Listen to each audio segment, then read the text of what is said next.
Hello, hello, hello. It is Wednesday afternoon, 12:45. That means I, and presumably if you're watching that, we are getting together to pray for Cant I Gymru, 100 Cymru, and that vision of seeing 100 new healthy churches planted across Wales, because we know that Wales is a place with a grand spiritual heritage, but at the moment, as a nation, is far from God. Tiny percentage of people attend church. Tiny percentage of people call on the name of Jesus.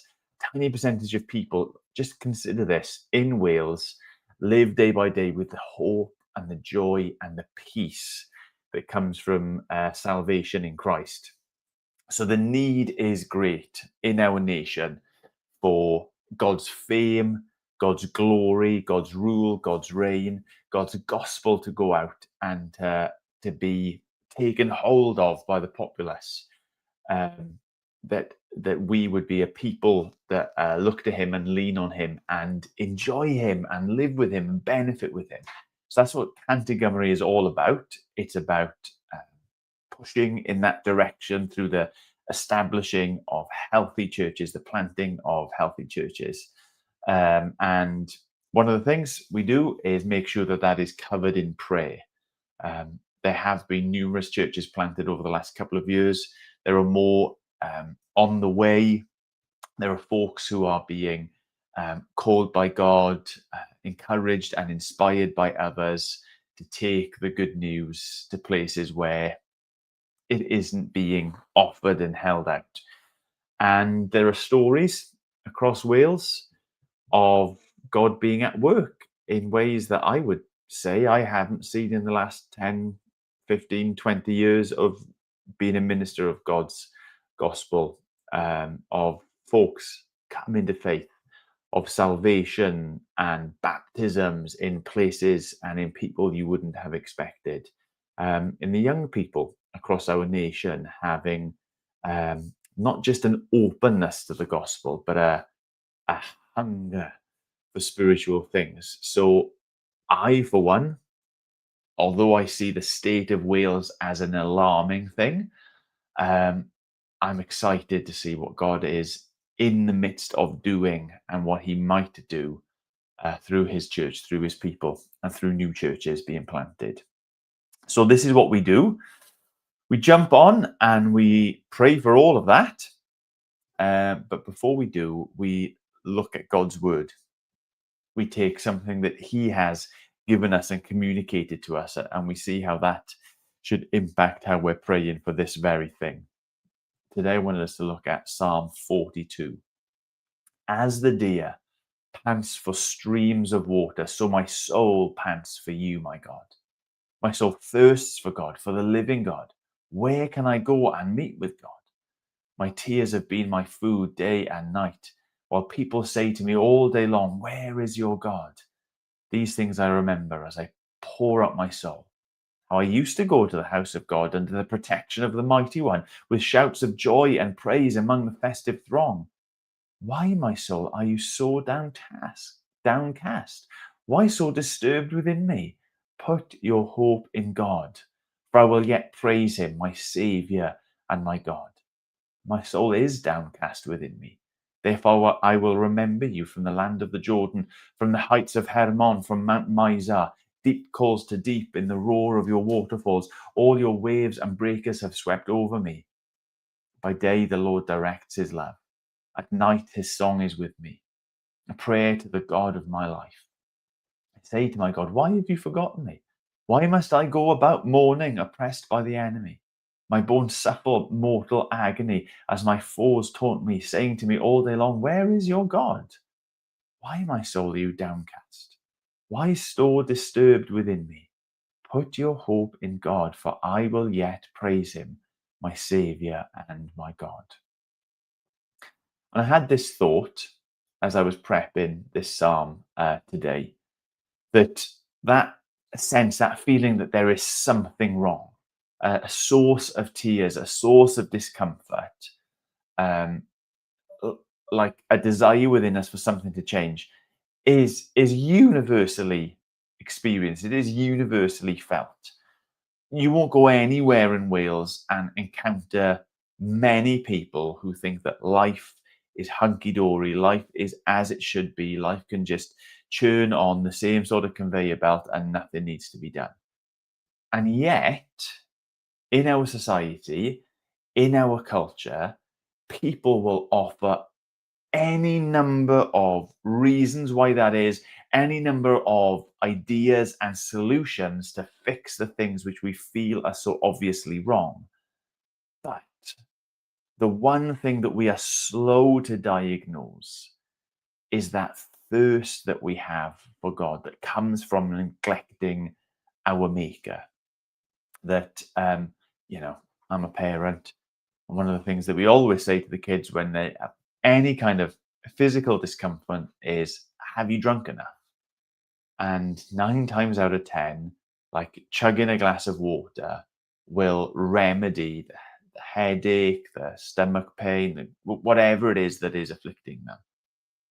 And they will absolutely not go to that place first of all.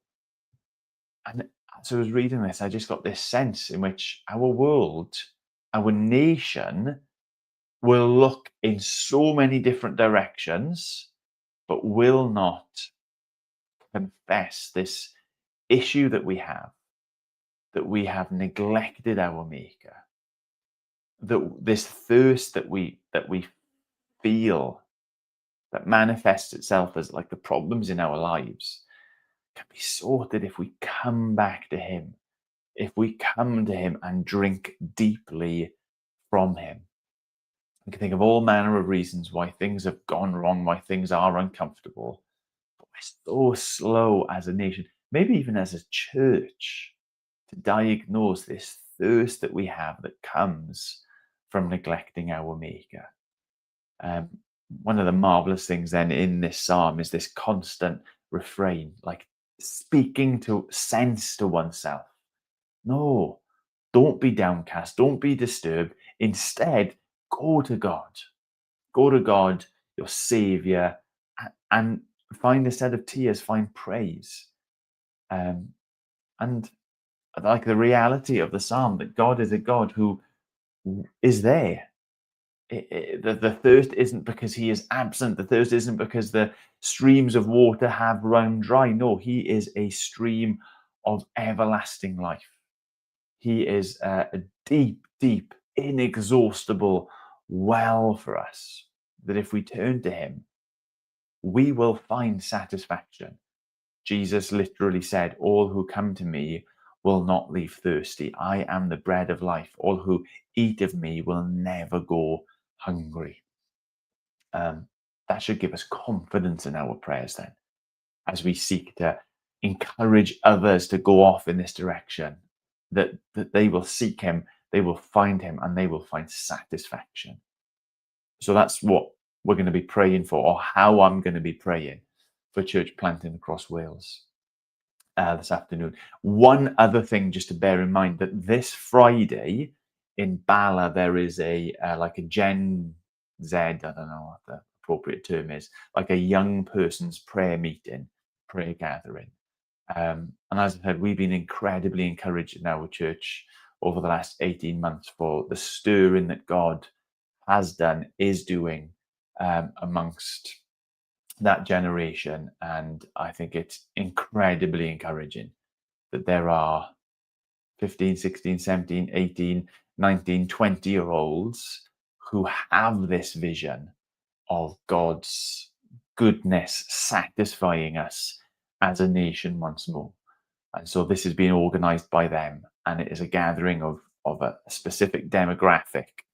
So praying that the Lord would bless that time, that He would encourage them, that He would keep them safe on their travels to Bala, but more that like He would spark something in those folks, that they would take the charge in sharing Jesus and the hope that He offers us with our nation. So that's enough of that. Let's pray. Lord God, it is a truth universal that we need You. That is how you have arranged things. That is how you have made us.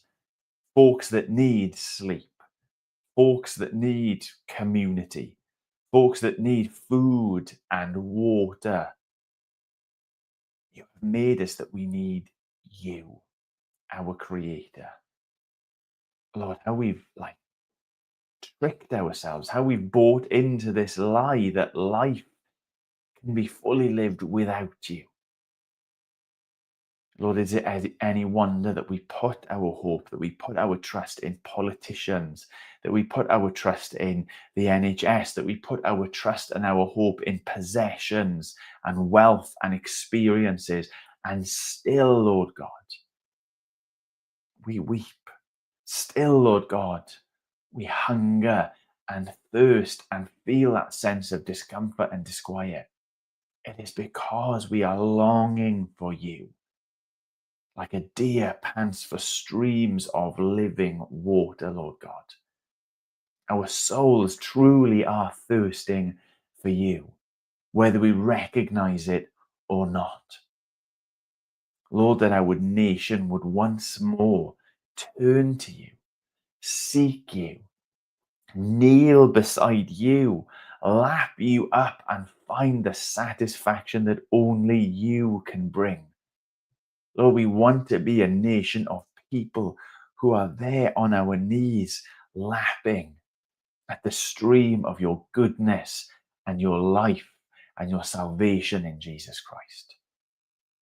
Oh Lord, that you are not a God that makes us go places, that you're not a God who makes us do things, that you're not a God who expects and is waiting for us to fix ourselves up, but you are a God who has come to us. You are a God who has brought yourself to us in the Son. You are a God who brings yourself to us by your Spirit even today.